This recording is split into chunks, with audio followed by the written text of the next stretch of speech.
I'm Brenden Martin, and I'm with the Manly Stanley. No, it's not pink, it's gray, but it's extra big. No, I'm not Buddy Martin, but I do have his glasses, and I kind of look like him when I put them on like this. Like I stole them from I stole my glasses. Welcome to the Buddy Martin Show. I'm Brenden Martin. Buddy Martin's on assignment. Honeymooning, I think. He thinks he's honeymooning. He will be back Thursday night.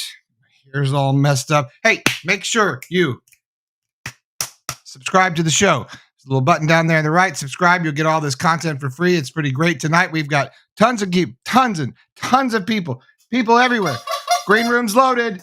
Orange and blue room's loaded. Got David Whitley from the Gainesville Sun, Loren Meadows, Franz Beard. They're all waiting. They're all waiting to talk to you. You, the listener. You, the fan of Buddy Martin. So don't be too disappointed, but I do have something for you. We'll play this right now. Yes, it's time again for Buddy Martin. Call him up and tell him what you're thinking, but be kind because he's doing the best he can. Better, stronger, faster. Mama says that alligators are ornery because they got all them teeth but no toothbrush. Hey, what if the voice calls while you're gone? Take a message. Bye. You ready, champ? I'm ready for this my whole life. I'm incapable of small talk. But that's why you love me, right? Kind of intimidating to be in the presence of so many great athletes.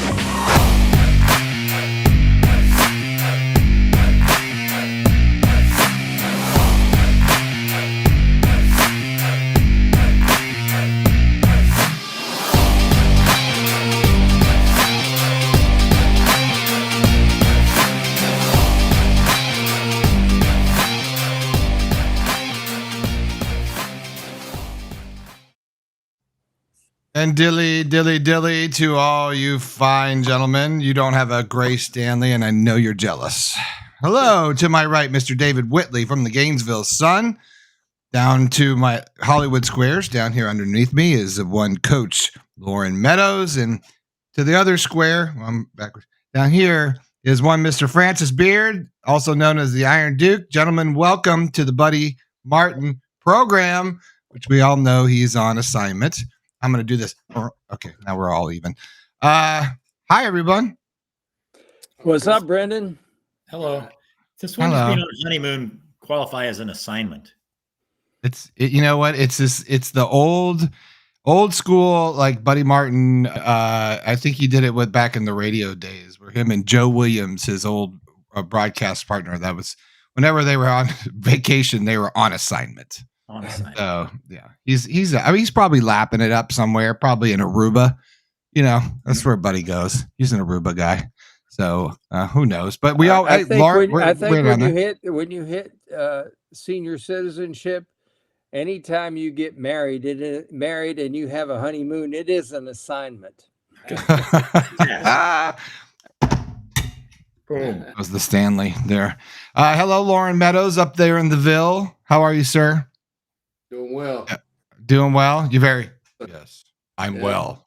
Yeah. Okay. Had a little workout in the day, feeling good, you know. Do you want to flex? Do you want to pose down really quick or? Whoa.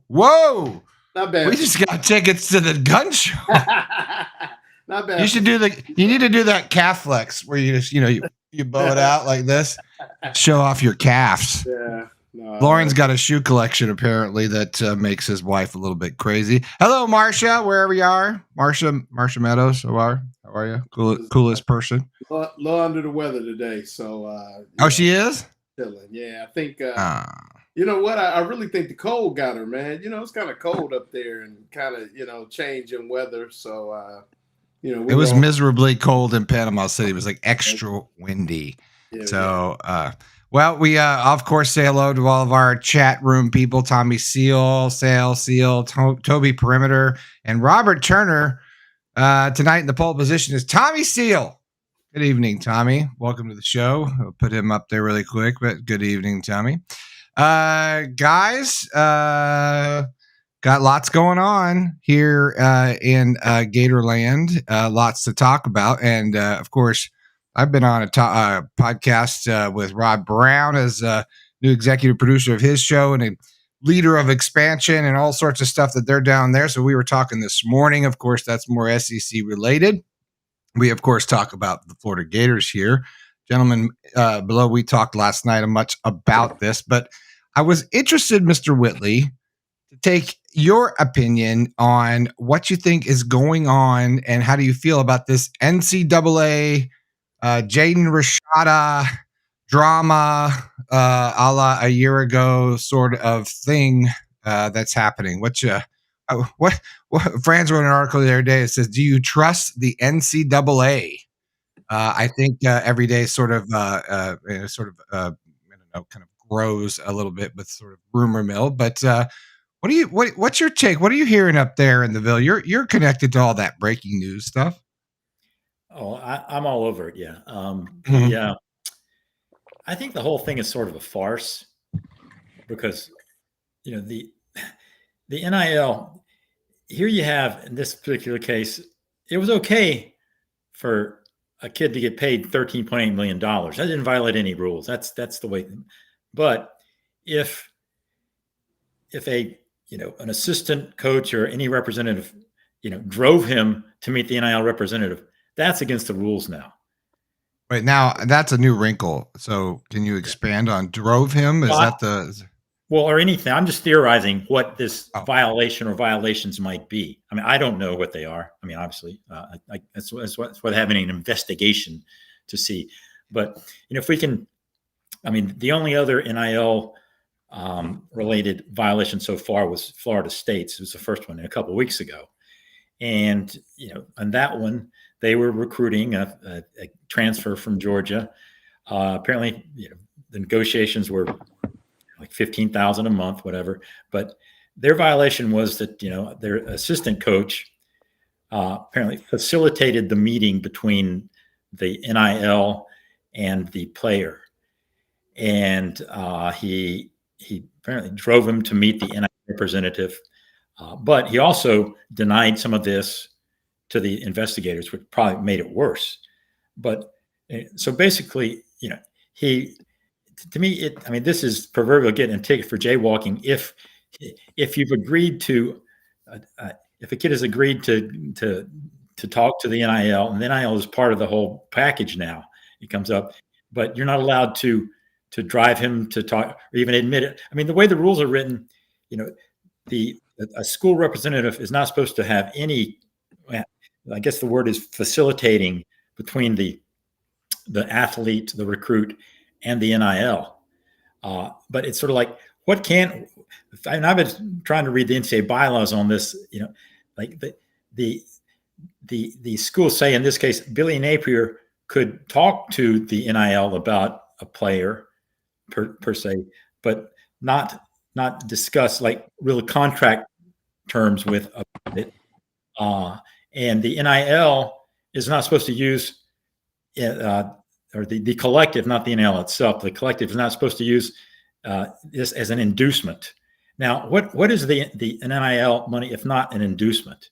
I mean, the whole thing. It's we've entered this fantasy land where it's sort of like, all right, I have to hire 30 new employees, but I'm not allowed to do it.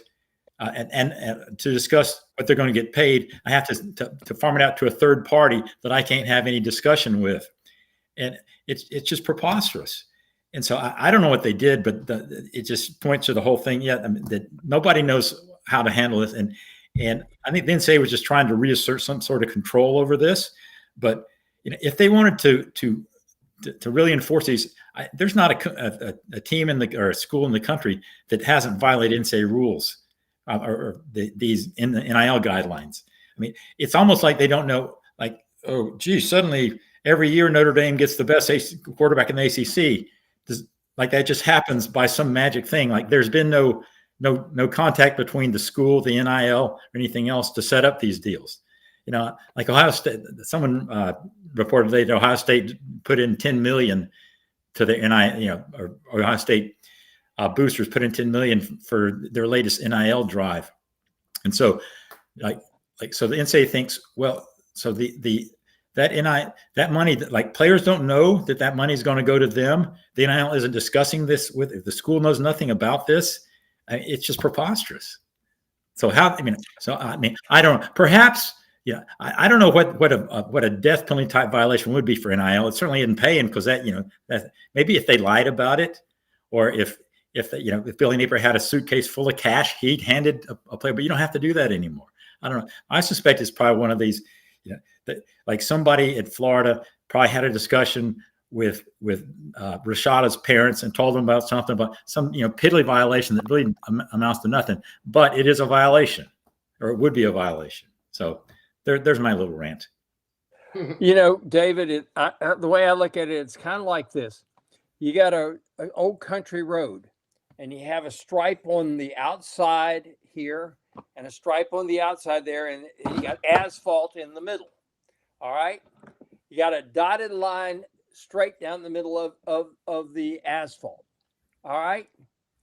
Those are your guidelines. That doesn't really tell you anything, because if there's nobody else on the road but you, and you're driving straight down the middle, who's going to catch you? What's wrong with that? Or if you want to drive on the left side of the road, who's going to catch you? What's that? Or if you want to pass, you got the dotted lines which say you can do it, which means technically speaking, you're driving on the wrong side of the road because you're passing somebody. The NCAA has delivered us guidelines. They don't have rules and regulations for this. They only have guidelines, and it's up to each school to interpret the guidelines and think, I wonder what Charlie would do up in Indy. Charlie Baker, who is Charlie Baker should not be qualified to run a convenience store, and he's the head of the NCAA. That's just the way I look at it. And of course, he's infinitely more qualified than his predecessor, Mark Emmert, was. PhD, Mark Emmert, pilot higher and deeper. I cannot see where the NCAA is coming from with this. And you're absolutely correct. They're trying to say we're in charge, but what are they in charge of? And how are they going to really assert that they're in charge when they don't have any rules? And you always have Michigan there who is saying, come after us. We will go scorched earth on you, and you've lost your last 2,812 court cases. Loren? Yeah, I mean, I'm with the esteemed gentleman that already spoke. I mean, what is the violation? I mean, you and I talked about this Friday night. What rules were broken? And I mean, I think everybody wants to jump on it for whatever reasons. But like that was my question from the giddy up is, what rules were broken? That's what I need to know.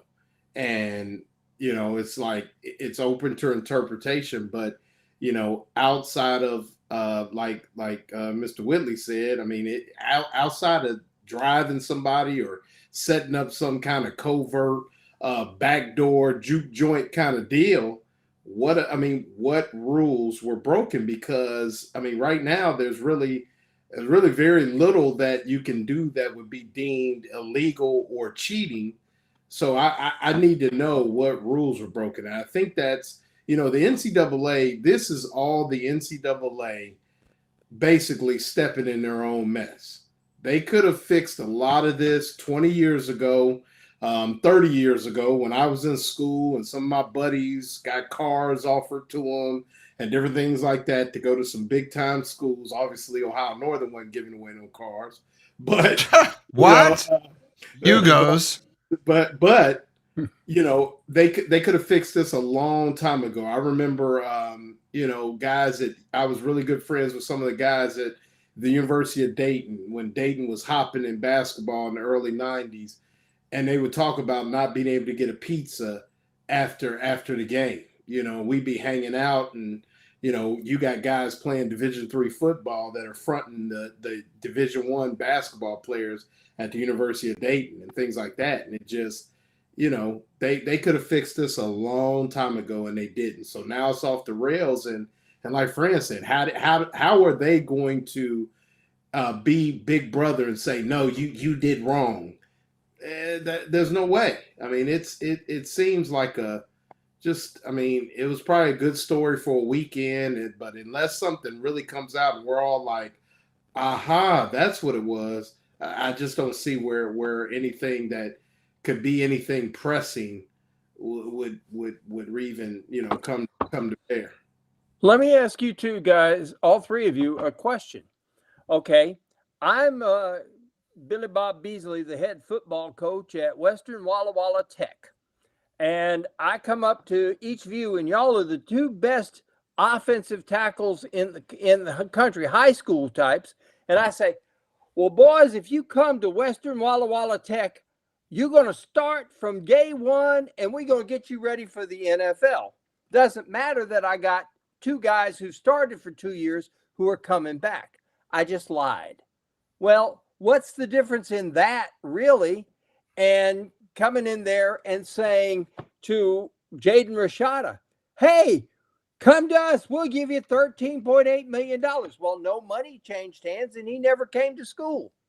So I guess that is the defining point. It's like, and I'm going to bring in my broadcast partner from SEC Sideline Sports and host of podcast that I'm working with him as his producer, Rob Browne. He's got more of a SEC perspective. Rob, welcome to the program. You're with a bunch of Gators and things of that nature, so don't get too uncomfortable, okay? No, listen, I was listening to every one of y'all, and you, Loren, made a great point. I'm like what Urban Meyer. We played an excerpt from the podcast with your dad and Coach Meyer, who I'm a big fan of, and he's right. Capitalist society, you can't infringe on people's right to make money. It would help if we had structure, but also Yancey Porter was on with Brenden and me this morning from Rebel Yell Hotline, covers Ole Miss. And he said, I think what the NCAA is wanting to happen is there to be such chaos, everything blows up. Fran has referenced this. He's on the show with us every week, is about we need some crash and burns. They want it to get so bad, then they can come in and fix it. And for God's sakes, the worst thing that could happen is the federal government get involved, because they could screw up a 2-car funeral. But all of y'all are making a great point, and I'll back you as an Auburn man. The NCAA is wasting their time, and also it's selective enforcement. They're going after Florida State. They're going after y'all. The NCAA in the last 31 years, like Franz said, is over when people fight back. That's what you got to do. I hope Florida fights back and puts them out of their misery, because the NCAA, in my opinion, can be described as the respirators on, the priest is in the room, and they're calling the kinfolk to the bedside. I think their days are numbered. I don't like them. And isn't there already a Supreme Court ruling on the books? Yeah. Which there you go. I mean, if you got, we all took civics or government. You got the Supreme Court ruling already. I didn't pass them, but I took them. The Supreme Court is the highest law of the land. So there you go. You got a Supreme Court ruling. I think it was, unanimous, no dissenting opinion. And so how do you, they really have nothing to stand on. Even regulation is going to be tough, because any lawyer worth their salt, even a lawyer that went to Walla Walla Tech, would know that they can lean on that rule, So. Yeah, friends. Yeah. No, you know what? You're guaranteed the right to life, liberty, and the pursuit of happiness in this country. And all I'm saying, I think would be great, because I'm also a financial advisor, been doing it 33 years. We manage a lot of people's retirement money in their estates, do incentive-based trust and age-banded trust. Let the guys have enough money, have some fun, but put the majority of it away, so when they graduate, they've got a huge pile of money there down the road. And I think that would probably calm a lot of people down. I'd like to see two things happen, and I'll throw it first at David, because David's like me. We have our Old Fartitude stickers that we wear on our jackets. You see some of these guys that say SEC on it. Ours says Old Fartitude has been reached, because I think between but I'll throw it at first at you. I think two things need to happen. I think every conference needs to decide, okay, we're going to pay our guys X dollars. For example, in the SEC, every school is going to be getting, in a couple of years, is going to be getting about $100 million a year. So if we gave 185 football players on scholarship $100,000 each, that would be $8.5 million, which is a drop in the proverbial bucket. But then set aside a second rule on there that says this: if you accept NIL money, it has to be for services rendered, because if you accept a dime of NIL money and there are no services rendered and you can't back it up and prove it, then you become forever ineligible and the school gets fined, let's say $50 million. That would get everybody's attention.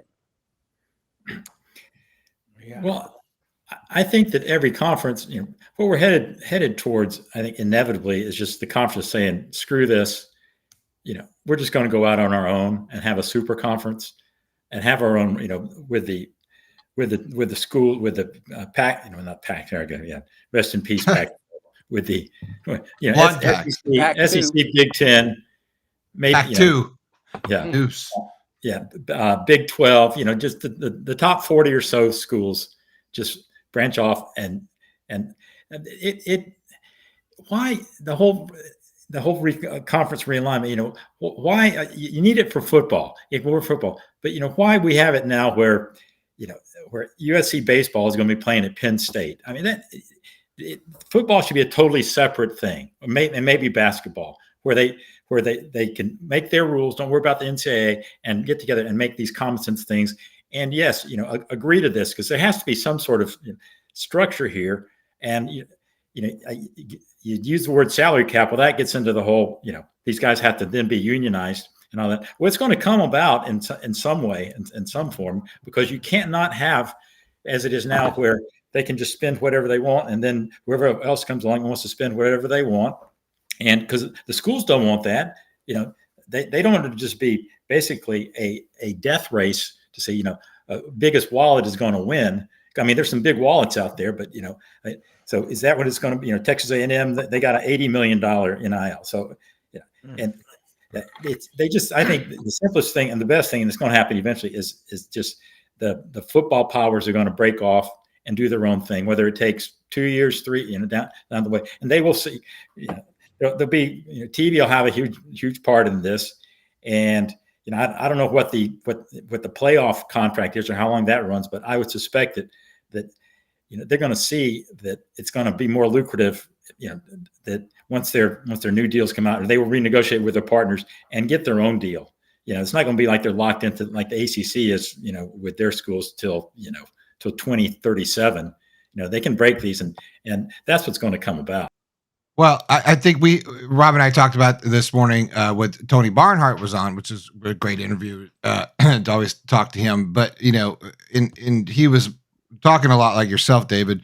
But what we sort of outlined, or what we had sort of came to a conclusion on, was originally this NIL deal was supposed to be because these players were going to go out.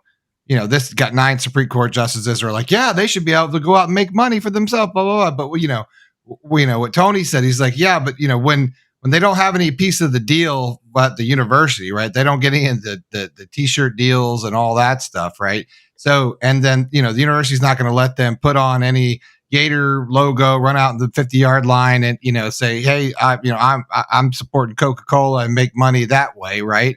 So how do they really make money? I don't think anyone well, maybe they did, but the problem seems to be is that these donation monies, like when you get these $1 billion guys in there and they start saying, well, I'm going to give Jaden Rashada, $13.8 million because I just want to show everybody how much money I don't have, whatever it may be. I think that's where a lot of this is going wrong, and where it is eroding, the sports, not just college football, though we talk a lot about that, but because that's where the big money is.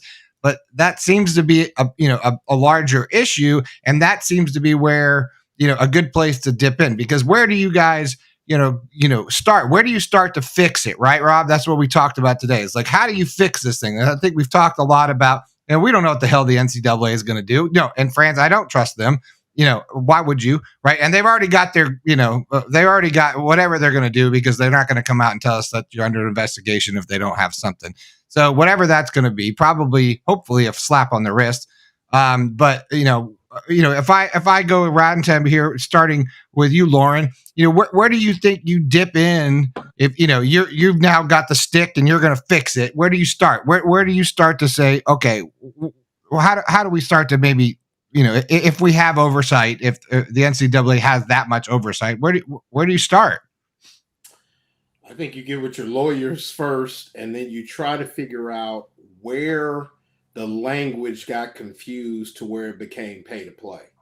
Because like you said, the spirit of the initial ruling is not being adhered to. Like you said, I think it was capitalism, like Urban said, the ability to capitalize off of your name, image, and likeness, whether you are the last guy on the bench or whether you are the star player. You can tell jokes. I can go out and spend my free time in a comedy club telling these jokes, cracking on people, and make me some money, which you couldn't do before. If I make a great catch like a Ricky Pearsall and I want to throw it on a t-shirt and sell it. You guys remember back when Greg Anthony had a t-shirt company, and the NCAA said, no, you got to pay your way to UNLV because you're selling t-shirts or whatever.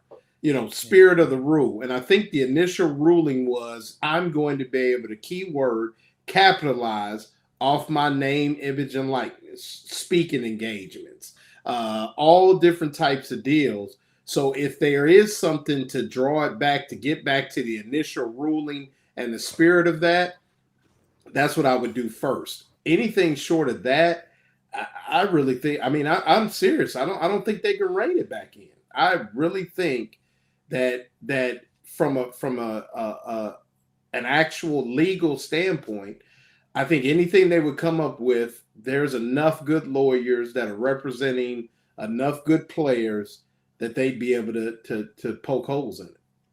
Let me throw something at you. And David, I'm sure you remember this. Back in, I think it was 1983, Florida had two punters. One of them was named Ray Criswell, who could hit these absolute bombs. They had another guy named Ray Narduzzi. And Ray Narduzzi was their guy that if it was inside the 50, they brought him on because he was great at getting the ball out and inside the 5. Well, Ray Narduzzi did something like, I think, posed for in his Speedo for a sorority's selling calendars to raise money for something. And they had him doing that. And all of a sudden, he's making money posing in his Speedo. And the NCAA tells him, okay, if you're going to play football, you got to pay all this money back, and you can't do this anymore.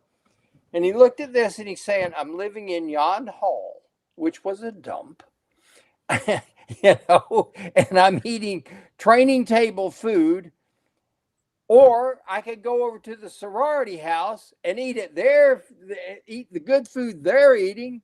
And I'm getting paid to prance around in my Speedo, and I'm making money.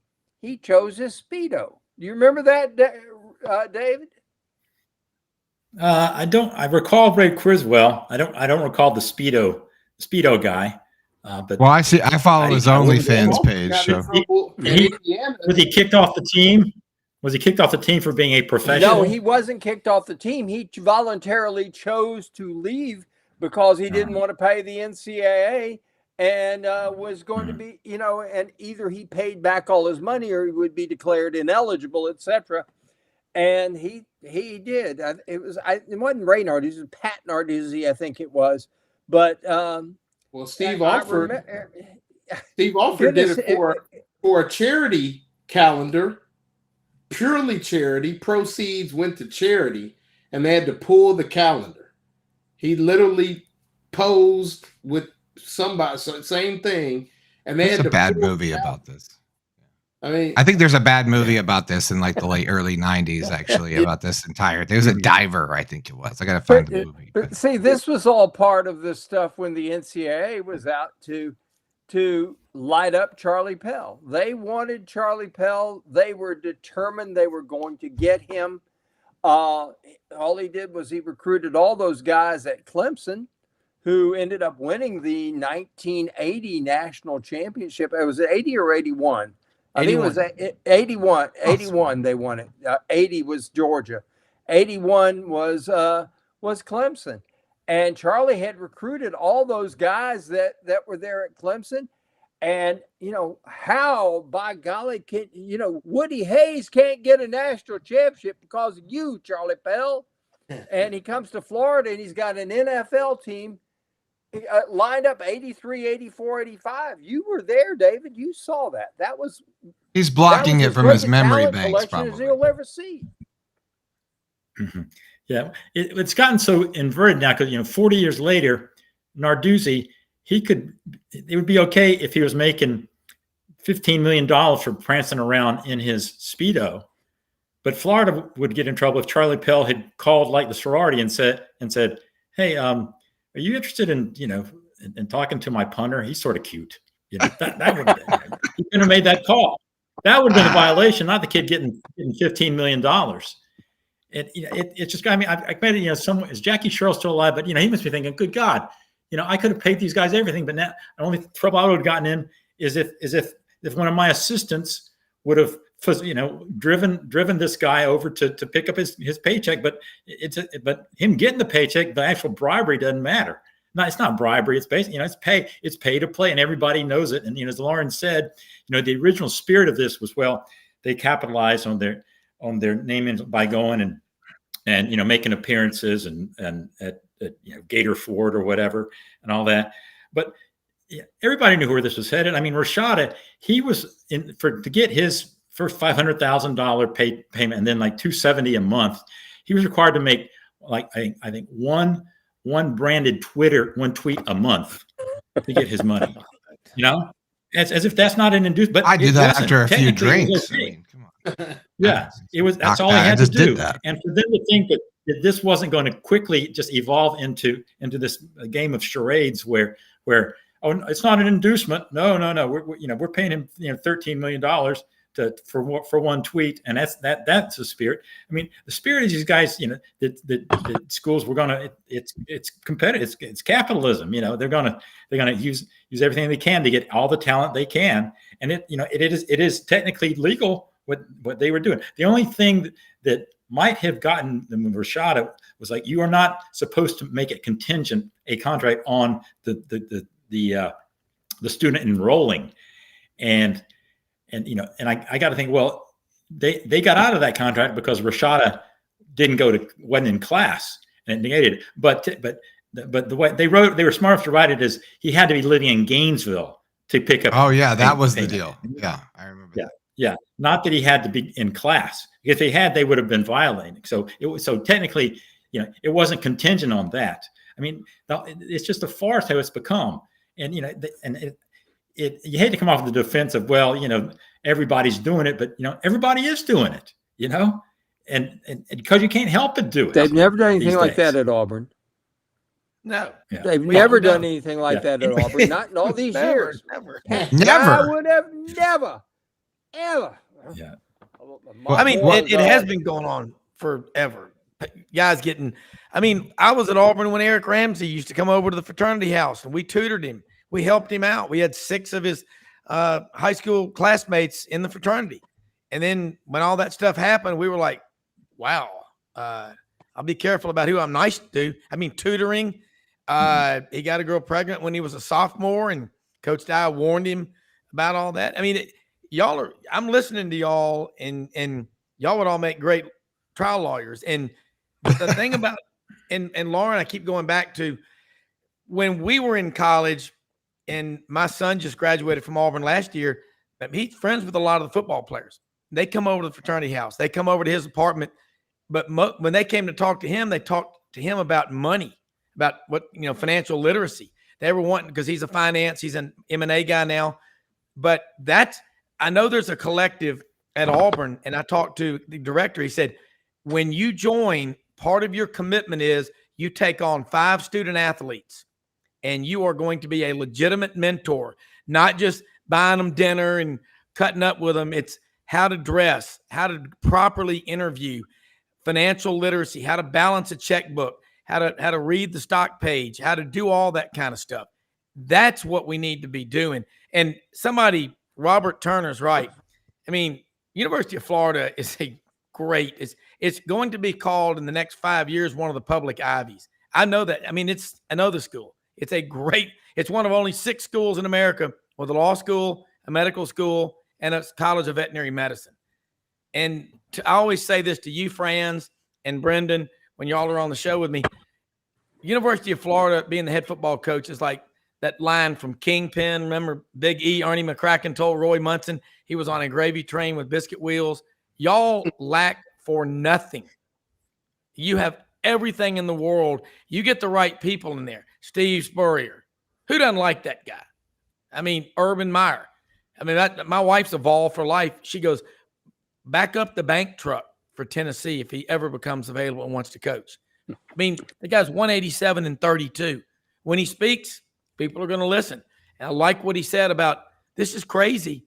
We just need some structure, but you can't deny people the right to earn money. It's un-American. It'll never work.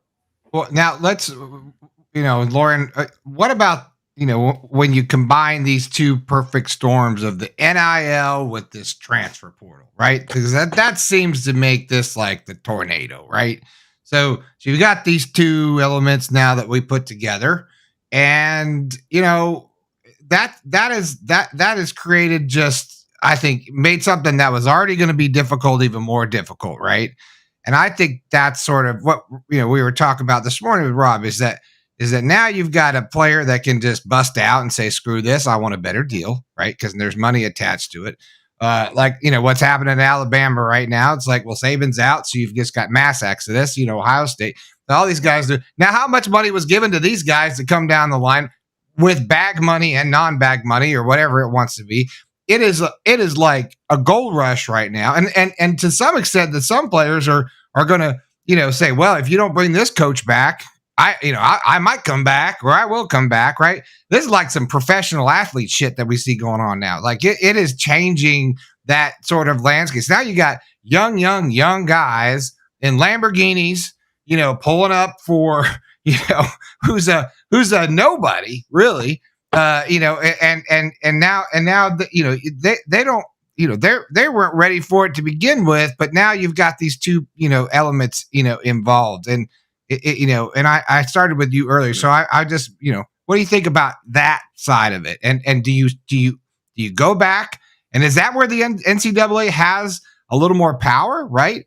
Do they have a little say there? Maybe they can't say it here because the Supreme Court, all this NIL, but they can go back and do something about the portal, or can they? Not really. I mean, they can. I don't know. It'd be a bad PR move, but yes, I mean they can go back. Go back to 1 year sitting out, or like sitting out 1 year, doing all those things. But what you have right now is uncapped free agency. I mean, it's worse than the NFL. These NFL, you got to play out your contract or you renegotiate, and the team that drafted you has first rights of refusal and all of those things, and it's capped and those things. But right now, I mean, there's nothing. Yes, you could come back and regulate the transfer portal. You could say, no extenuating circumstances. I don't care if granny's sick or mama's sick. You transfer, we'll let you transfer back home, but you're sitting out. But yeah, we'll let you go to Georgia. Yeah, we'll let you even go to Georgia. And so don't get me started on that. That's a whole nother ETN. But yeah, that's a whole nother show. But anyway, I mean, they can, but like I said, once again, they kind of let the cat out the bag. It's wide open. It's, now you can transfer once, then you get your degree, and and you got an extra year, and there's no grad program at where you're at now. So I'm gonna transfer again because they still have that rule in place as well. So they could take that back. That's the Ryan Smith rule. I think Urban was the first one to use that one, but you can rein it back. But I think it's kind of become such the fabric of college football now, really college athletics. I think it'd be a horrible PR move. Now, I mean, the NCAA, they really don't, I mean, obviously they don't care about their public perception, but legally, yes, they could do that. Is that the long-term answer? I don't know. I mean, because the way I see the transfer portal is if a coach can get up and go on you, even an assistant that you may be close to, things like that, then I do think that the kids deserve some type of ability to move to make a situation better. What stymies it is now a lot of them are leaving for a bigger paycheck, a bigger payday. And that's where it's just bad optics all the way around. Well, guys, you know what? NIL and the transfer portal, they remind me of that wonderful joke about, what do a tornado and an Alabama divorce have in common is somebody's going to lose a trailer.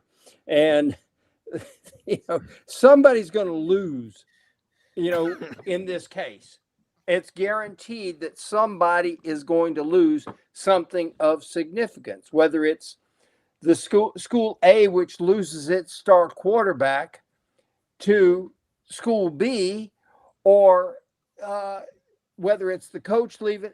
You have this big quagmire. You have a tornado that's running through college athletics and leaving everything in the wayside, and there's no rhyme and no reason. And who's going to pick up the pieces is the story.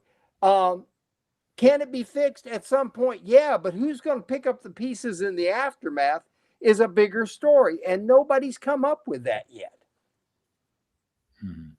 Loren's right that they could go back to the old ways of one transfer or you sit out a year, but it would just be it'd be a horrible look, and you couldn't sell it to the public when, as he said, coaches can up and go. Your average student can up and go to greener pastures. But there has to be some compromise too, because the way it is now, roster management is becoming such a hair-pulling deal for these coaches, and there's just too much chaos. And so they're going to have to come up to an agreement with the players, but that brings up a collective bargaining, which means a union, which means that's next, right? I mean, yeah, and that's just why I don't see how you're going to get around it, because players, if they sat down and said, it's not, you can't build a program when you don't know who's going to be there in 6 months, year after year after year. And so that's the kind of thing that the two sides will get together and hammer out a deal where, you have grad transfer, something like that, but you can't have 4 or whatever. And the whole thing that like these players aren't being induced to go. I mean, a lot of these transfer, it begins there are football reasons behind it or other reasons behind it, but the financial component is huge in all these. And I think of like a guy like Dylan Gabriel, who was at UCF, transferred to Oklahoma, excelled there. I'm sure he was making pretty good coin, and by all means, and he led him to a great year, upset Texas, blah blah blah. There was it's not like things weren't going well for him there, but he got to thinking, hey, I got one more year left. I'll just throw my name out there on the free agent market. And, Oregon, he goes to Oregon, and, I suspect that at some point NIL came up, but, if you're the NCAA, you're just pretending yourself, oh no, that had nothing to do. He wasn't induced at all to do that. I mean, I don't know who they're kidding when they come up with these terms that no inducements that nobody's being induced to go to these places. They're all being induced. And, that's the way the world works now. Rob, at Auburn, you didn't have that many kids transferring out, don't have that many transferring in. What do you see? What is Hugh Freeze doing there? For example, Alabama's at 31 goners right now. Yeah. I think that's only exceeded by the Aggies, who may, as far as I know, they lost 3 counties. Deaf Smith County, the entire population of Deaf Smith County, Texas, has departed the Aggie scholarship roster. But what did Hugh Freeze do? What is Auburn doing? That's different, because they are, as far as I know, I think they have the second lowest total in the entire SEC of transfers in and out. Well, they got maybe 13 that are leaving, but it's not much production. I mean, the wide receivers that left had a total of 12 catches for 168 yards and 1 touchdown. And defensively, they lost about 14 tackles. Now, Cam Riley, Donovan Kaufman left here in the last few days. They're all graduates. They're leaving. But the Auburn has 2 NIL collectives, On to Victory and Ever to Conquer, which is part of the fight song. And they're not supposed to have any contact with Hugh Freeze, university administrators, or anybody. But they are raising a ton of money. They have a lot of money. Now, you ask a lot of people, they're going, I wouldn't give a dime to it. But they're active. I know that right when Saban retired, the next day, one of them told me, he goes, I had 10 Alabama players call me last night. But it's just Monty Hall, let's make a deal. All they're doing is shopping. But, and I think y'all talked about coaches can go, but coaches also have a buyout. If they leave without being fired with cause, they do have a pretty big buyout. I worked for 9 years at Regions Morgan Keegan on the 6th floor, and on the 5th floor were a couple of guys, y'all all know who they are, Kyle Rote Jr. and Jimmy Sexton. And I saw things every day in that office. It was just blow your mind. And when the market started really blowing up in 08 and 09, we always joked and said we wanted to say one of the guys that dealt with a lot of professional athletes, Warren Sapp and Ray Lewis, are here to talk about their accounts. See, scale down the side of the building. But I think all of y'all are making so many salient points. You can't deny people the right to make money. It's just that I've got 2 boys and 2 girls, and I remarried. My oldest one's an Alabama grad. She's still a good person. I love her, but my other 3 are Auburn. And, you know, you think about it, would you give your own children that kind of money? You just want it to be there, because we've never in 33 years had a family with wealth dole it out to 18, 19, and 20-year-old kids. If we could get that under control and not see the images of these, you know, look, I know people that have plenty of money, but their 18-year-old kids are not driving Lamborghinis. Most of the wealthiest people I know drive 10 to 15-year-old cars and trucks, because it's the only thing that keeps them normal and grounded. So financial literacy is the number one thing. These NIL collectives and all this money it's a waste of time, and you're setting these people up for failure, because you know the first generation employs, the second enjoys, and the third destroys when it comes to money. And we better be teaching lessons. We're supposed to be teaching lessons in college. We damn sure better make sure we're doing it the right way. I love what I wish Urban Meyer, I don't give a damn what people say. Some people don't like. I love the guy. Make him and Neuheisel the commissioners of college football. Try that. I'd love to see the NCAA try to fight them. They'd kick their ass, and I think it'd be hilarious. Throw in Spurrier, and you got yourself a hell of a threesome on the golf course. I'll tell you that right now. Well, Neuheisel's an attorney, you know, and Loren. I know, and he's a hell of a golfer too. Yeah, he is. I used to caddy for him out there when he was playing at Colorado. And this is where I think Florida is set up better than others when you talk about the financial literacy and the teaching.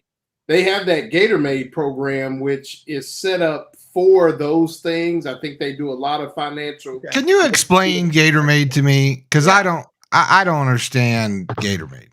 Well, basically, Gator Made is everything from community service to interview skills to financial literacy to just enhancing the off the field experience. Is it a requirement though? Is it just it is a requirement? That is part of every kid's got to be involved, but they get to choose. They get to choose what area they're going into. Okay. Right. But it's all encompassing, different things, charity, all those things, but everybody has to participate in it. But I know, and correct me if I'm wrong, friends, I think financial literacy is everybody's involved in that. If that's what I was, everybody's involved. So, and that's one of the pitches that I think, Billy Napier is giving is we are preparing you for life after football, be it A, once you move on, or B, once you go on, and you have things in place and skills that you've gotten outside of football that are going to help you be successful. So, I mean, and I've said this, I mean, if NIL was the way that the spirit of NIL was alive, the way I think we all would like it to be, I think Florida would be in really good shape with some of that, because I thought they were ahead of the curve on the layman's details of it. But, now that it's kind of like, free for all, wild, wild west, it's just tough. And well, France, hold on. I just want to say this because I want to get your comment. So the title of the show tonight to do, and you touched on something that I think is important here, Loren, is that the collectives. It's a whole nother ball game bringing in this collective part of it, right?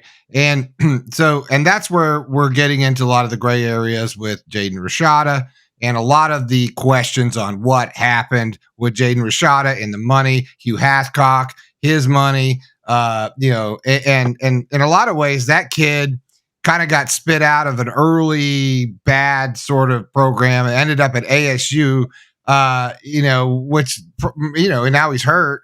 And he really wanted to be a Gator, right? I mean, that kid, he was heavily recruited. He was, he's always around. You saw him. He was very excited. I know he didn't want to end up at ASU, and regardless, but here's you got a kid that was like, thinking he's going to be making all this money, and then all of a sudden now he's at ASU and barely making any money. And I think that was sort of a byproduct of a bad system with these collectives, right? And I think and now what's happening is that whoever Eddie Rojas, who started the collective and did this money, he didn't get his $300,000 whatever money up front, and then it's like, well, nobody got any money, but how high up did this decision making process go? Did it get to Strickland? Did it get to Billy? Did Billy say we don't want to pay that much? Those kind of things, and I think that's where a lot of speculation is right now on, is there a violation in the NCAA with the Gators, regardless if money changed hand? Because maybe that was one of the early rules, was that, the university does not have a say, coaching does not have a say in what happens in the collective, yet Billy, immediately, jumped on that collective early and said that, hey, we're all about the collective. This is what they're doing. Prior to GatorMade, they were supposed to have this responsibility of being this fiscal responsibility, teaching a lot of this stuff, how to interview, how to do all these things. So, and I think, and so those people are trying to understand when you see a headline that says, well, Jaden Rashada, things that happened a year ago, NCAA investigates, right? And I think, when you talk about this collective, I think that's where things went wrong early. And would you say that? Would you agree with some of that, David?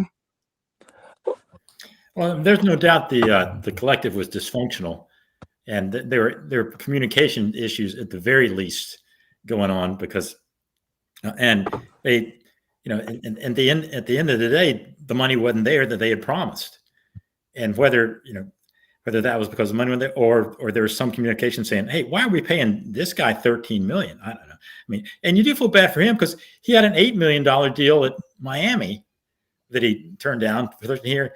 And if he just stayed there, I presume that he would have made that money. He ended up with lunch money at ASU, and now he's hurt. So yeah, and yeah. I mean, he'll be okay, but it's not, he's not going to get that, ever see that $8 million, at least in college. Maybe if he's turned a good pro. Well, you got to wonder if Mr. or Miss, I mean, is the family pushing any of this, right? Is there any sort of that behind it, right? Well, that was, what you wanted from day one, because they had to leave here with some hard feelings towards something. They weren't happy because their kids' dream their kid's dream and the financial security of him and the whole family were shot. So I don't know if they're talking to the NCAA saying, hey, Billy picked up the phone in front of us and called Hugh Hathcock at one point and talked to him about that. Who knows? There's a million things that could have happened on that. But back to Miller's point, says, of course Billy would call Hugh Hathcock and say, but the NCAA pretends like those conversations don't happen. They happen everywhere. They have to happen, right? For a school to function these days, right? And is that against the rules for him to call a donor or whatever? Franz, and by the way, Franz, Eddie Rojas and A La First Collective, they did away with those guys, and now it's a whole nother regime in there, And so I don't know. Was that sort of a little foresight there? Were they a little bit nervous? Well, the Gator Collective got too far out over its skis. And, we can point fingers at Hugh Hathcock or whoever else was involved there and say that they trusted the wrong people. What's that great line from Animal House? You effed up, Flounder. You trusted us. My brother's car. Yeah. I mean, this is the situation, is that I don't know who trusted who the most and who let who down the most, whether it was the contract that was written by the collective that all of a sudden they can't get the money in, or they can't get the money in. They got the perfect contract and no money. Who knows? That's all going to be decided by lawyers that I think Rob's probably the closest thing we got to a lawyer in our bunch, but that's going to be decided by lawyers. We got a question here of, David points it out correctly. A coach, I guarantee you the coach is going to say, the collective can say, we love this quarterback in Hara. We're going to give him $17 bazillion to come to Florida. Well, what happens if the coach at Florida says, I don't think so. We want to run a downfield throwing game, and this guy can't throw the ball 3 feet accurately. He's an option quarterback. He belongs at Navy, where they throw maybe 7 passes the whole year. The coach has to talk to these people. So the NCAA, in acting as if this doesn't exist, that's a total fallacy. And this is where we come to this fork in the road. Matt Hayes wrote about it. He said, the NCAA is looking into dozens of other schools. Correct. It's a total power grab by the NCAA.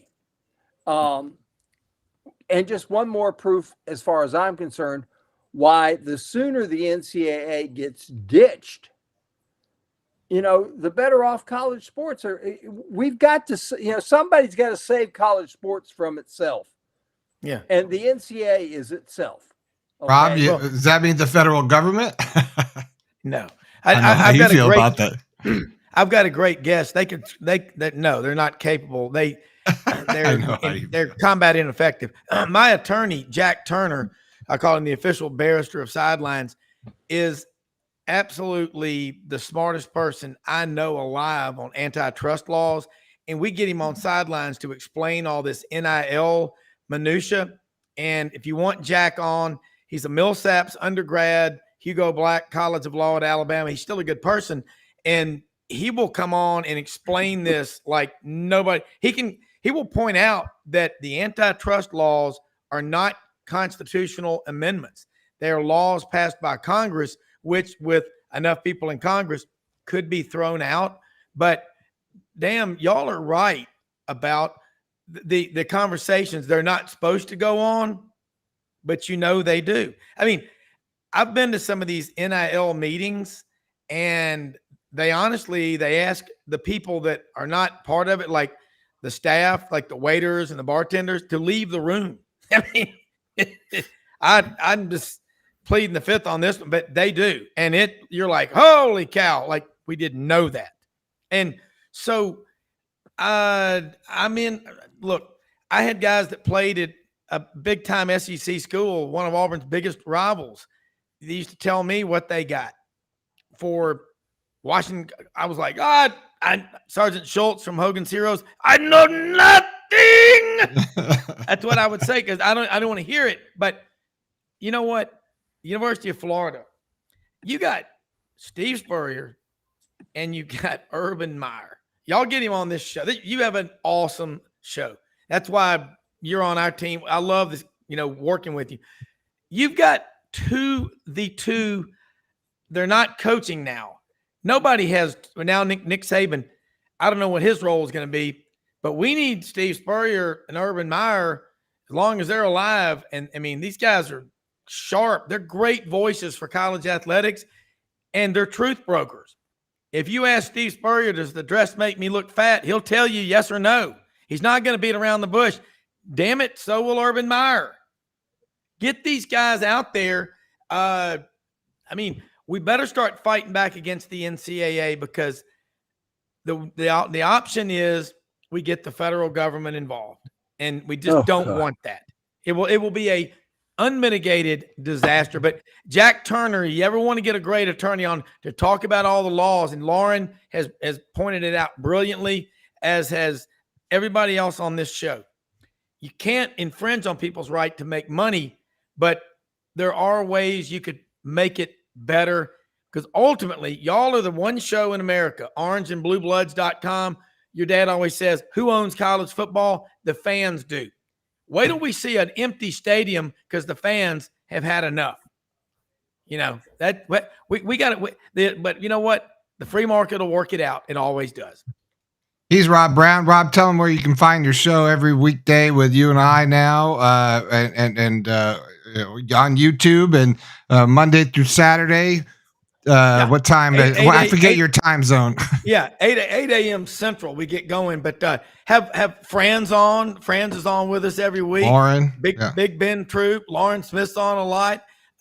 Your dad started with us back 3 years ago.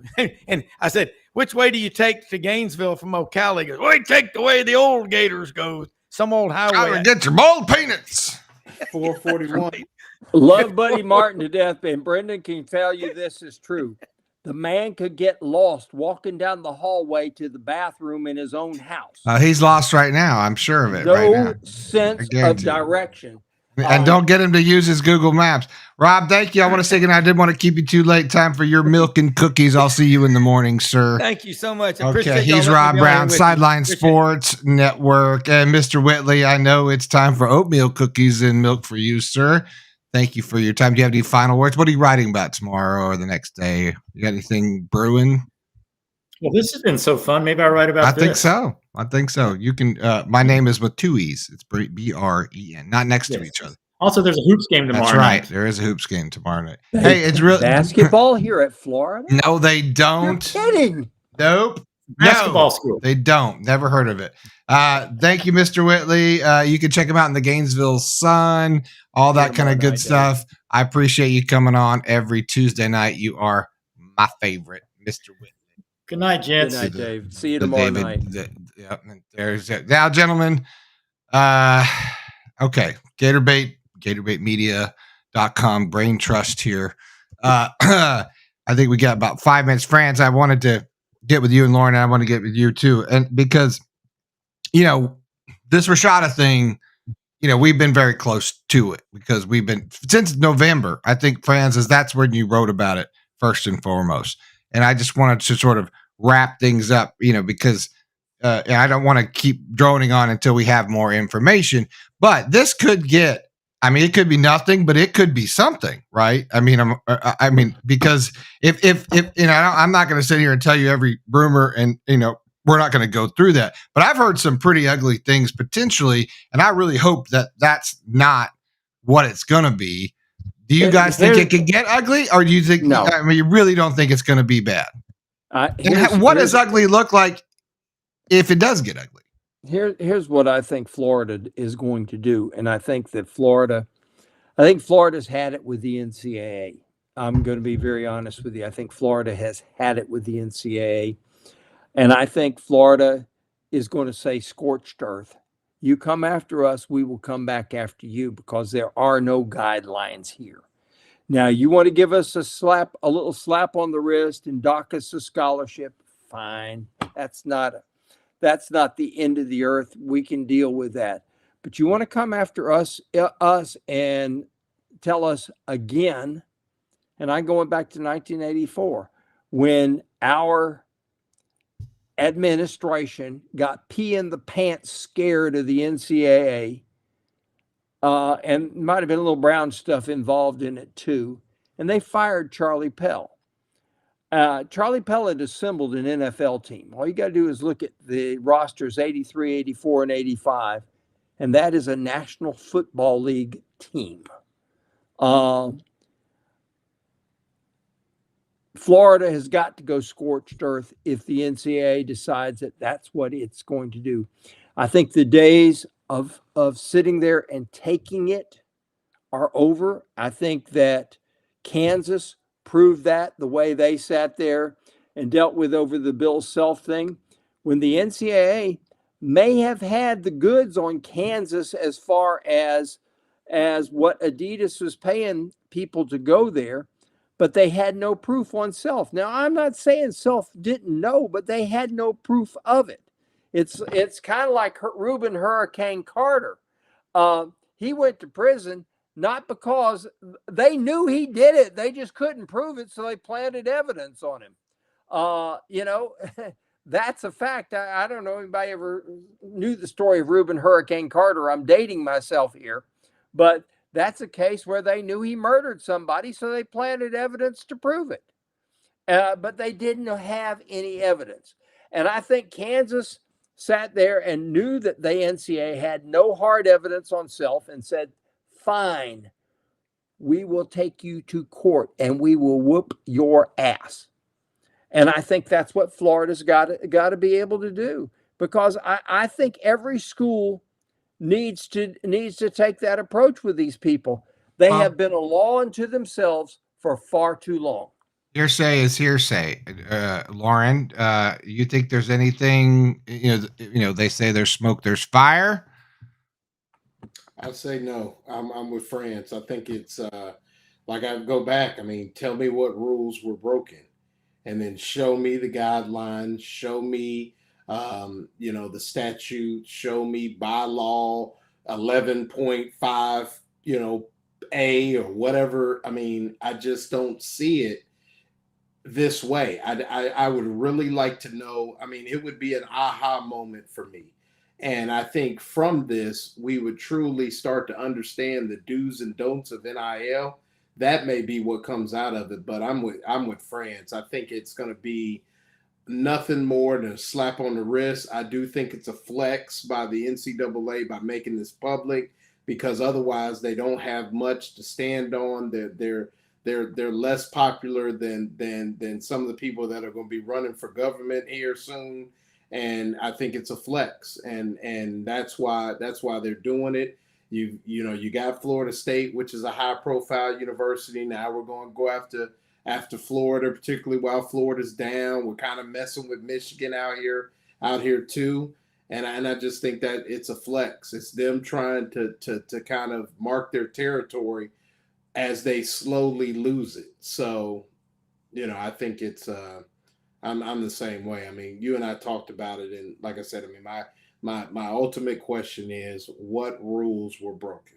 Well, I think that's what we don't know when it's going to come down, but I kind of wanted tonight to just kind of bring it to an end, because I think now all the stuff that kind of gets leaked out is just people trying to get clicks. So, nonetheless, I think that's what it's. They wouldn't do that. Come on. If everybody had the answers, wouldn't it? I mean, if anybody truly understood it, wouldn't they have put it on paper by now? I mean, that's the thing. It's like, come on, man. I mean, the thing is, I tell you what. And Franz, you might have heard this. there was literally a pitcher that Florida was going after for softball, and she instead ended up at South Carolina based on NIL money, but not NIL money provided from the softball program, but from the women's basketball program. So that's what I'm saying. I mean, but it's all just one big. It's the collective. That's the thing. Right, it's like what it's I'm just saying, the collective. it wasn't the softball. It was the, it's like it's that kind of thing. Soccer, same way. Oh, they're one of the biggest NIL, NIL athletes in the college sports is a women's soccer player. I mean, she gets a ton of money. What we have is your basic can of worms. I can't think of a better term than that. And this, if anything that's happened proves it, though this proves that the NCAA is totally ineffective. It is a business, and we have academics trying to run it, which is that in itself tells you what the issue is.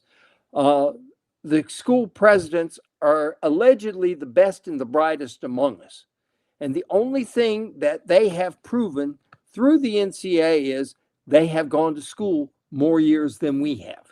That's it. I knew somebody get their job too. So, I look at the University of Florida, and since John Lombardi was the president of the University of Florida, I cannot find a single competent president. I'm hoping Ben Sass proves to be, but the last. Well, he's a football guy, from what I understand. This is better than the last dude. I don't like. We gotta hope because the last guy was horrendous. Bernie Matchin, I give him credit. He did bring Urban to us. Chucky Young beforehand, all he did was succeed at running off Steve Spurrier. Tell me there is a bright light among that group, and I will tell you there isn't. Well, I'm not going to get into the whole conspiracy theory that I spun up the other day with the whole Strickland going to A&M and this whole thing busted out at the same time. I'm just going to leave all that there because I think that is just a whole nother show that we don't know anything about. Hey, Scott's going nowhere. No, of course he's not going anywhere. Maybe. No, he's not. He's not. All right. All right. Listen, we got to go, guys. I know. Hey, Franz, thank you. By the way, you're going to check in after basketball. What time's the game tomorrow? Game's at 8:30 tomorrow. So no, I won't be checking in after basketball. All right. Well, Francis, thank you so much. Check him out at GatorBaitData.com. He writes every single day. Loren Meadows writes there sometimes. And, guys, thanks for staying a little late tonight. Appreciate you filling in while Mr. Buddy Martin is on a honeymoon assignment. So I say good night to you both. Good night, fellas. Good night. I need like a better sign off than that. All right. Bye. Try that one. Okay. And thanks for sticking with me. I hope we brought you a little bit of information.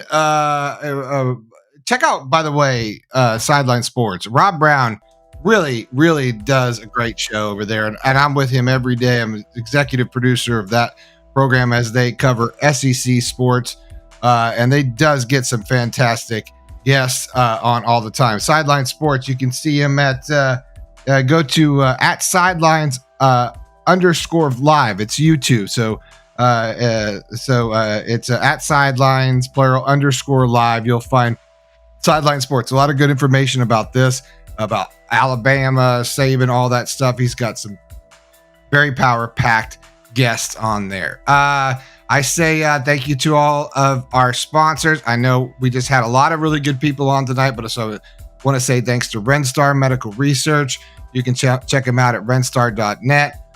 You can thanks for Meldon Law. Obviously, if you've been around this area, you know who Meldon Law is.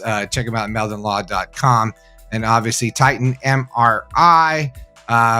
You can check those guys out. Just do a Google search for Titan MRI. We'll hit those things tomorrow night. But we had so much to get in tonight, so we wanted to get it all in.